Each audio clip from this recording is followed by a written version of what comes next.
My daughter held up a worst father alive sign when I came home from the hospital. So, I drained her college fund. I'd been working construction for 15 years, taking every overtime shift and weekend job to give my daughter Haley everything she wanted.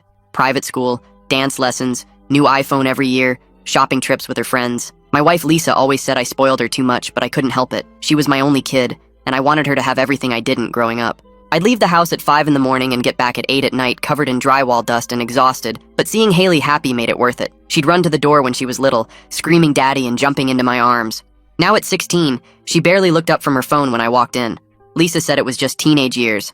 I kept telling myself that too. 3 weeks ago, I fell off scaffolding at a job site, 20 feet straight down onto concrete, broke 4 ribs, fractured my shoulder, and got a concussion that had me seeing double for days.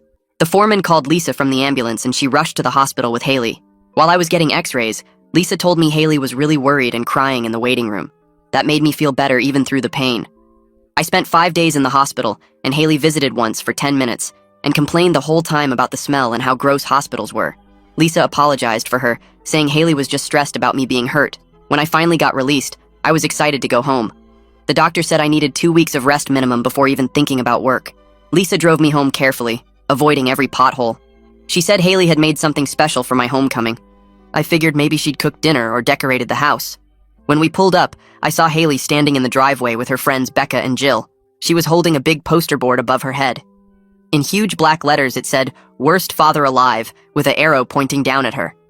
Her friends were laughing and recording on their phones. Lisa gasped and started yelling at Haley to put it down. Haley rolled her eyes and said it was just a joke for social media, that everyone was doing this trend where you pretend to hate your parents. She said I was being sensitive and couldn't take a joke. I stood there with my arm in a sling, ribs wrapped, head still pounding, staring at my daughter who thought my pain was content for her friends. Lisa grabbed the sign and tore it up while Haley screamed about her ruining the video. Haley called me dramatic and said if I was a cool dad, I would have played along. Her friends agreed, saying their dads would have thought it was funny. That night, Haley complained about dinner because Lisa made soup instead of ordering pizza. She said I was ruining her weekend by being home because now she couldn't have people over. When I reminded her I was recovering from almost dying, she said I was exaggerating and that plenty of people fall at work. The next day, while Lisa was at the grocery store, Haley had more friends over. They were loud, and I asked them to keep it down because my head was killing me. Haley told them I was being a baby about a little fall. One of her friends said, "At least I had a job," and Haley said, "Yeah, an embarrassing one where I got dirty and sweaty like some kind of animal."